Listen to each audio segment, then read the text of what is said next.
மாவீரன் Napoleon அவர்கள் போரில் தோற்கடிக்கப்பட்டு அவர் ஒரு தனித்தீவில் சிறை வைக்கப்படுறார். அவர் ஒரு அரசர் என்கிற காரணத்தினாலும் மாவீரன் என்கிற காரணத்தினாலும் அவரை சந்திக்கிறதுக்கு நிறைய பேர் வர்றாங்க. நிறைய பரிசு பொருட்கள் கொண்டு வந்து கொடுக்குறாங்க. அத்தனை பரிசு பொருட்களையும் சிறை அதிகாரிகள் பரிசோதனை செஞ்சுட்டே நெப்போலியன் அவர்கள்ட்ட கொடுப்பாங்க. இப்படி ஒவ்வொருத்தரும் ஒவ்வொரு பரிசு பொருட்கள் கொடுக்க ஒருத்தர் ஒரு செஸ் போர்டு கொண்டு வந்து கொடுக்குறாங்க. இப்போ இந்த செஸ் போர்டை கொண்டு போய் அவர்கிட்ட கொடுத்து அவர் யாரோட விளையாட போறாருன்னு எல்லாரும் கேட்கிறப்ப அந்த பரிசு கொடுத்தவர் சொல்றாரு, அவர் ஒரு மாவீரன், அவர் ஒரு அரசர், அவர் போர் வியூகங்கள் வகுத்து பழக்கப்பட்டவர். அதனால் அவருக்கு இந்த செஸ் போர்டு வந்து ஒரு பயனுள்ள விஷயமாகவும் பொழுதுபோக்கு விஷயமாகவும் இருக்குன்றதுக்காக நான் கொடுக்குறேன்னு அதை பரிசோதிச்சுட்டு நெப்போலியன்ட்ட கொடுத்துட்றாங்க.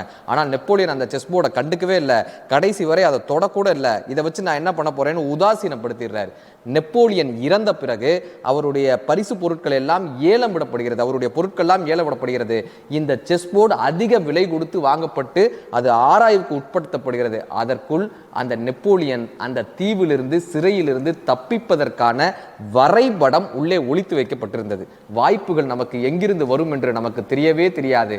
அந்த வாய்ப்பு ஏதோ ஒரு இந்த மாதிரியான ஒரு வரைபடத்தின் மூலமாகவோ, ஏதோ ஒரு அலைபேசியின் அழைப்பின் மூலமாகவோ, நண்பர்களின் குரலின் மூலமாகவோ, புத்தகங்களின் வரையிலின் மூலமாகவோ நமக்கு அந்த வாய்ப்பு காத்து கொண்டிருக்கிறது. கேள்வி குறிப்போல் வளைந்திடு, வாய்ப்பு கிடைத்தால் நுழைந்திடு, ஜெயித்து விட்டால் பணிந்திடு, தோர்த்து விட்டால் துணிந்திடு. Download ShareChat.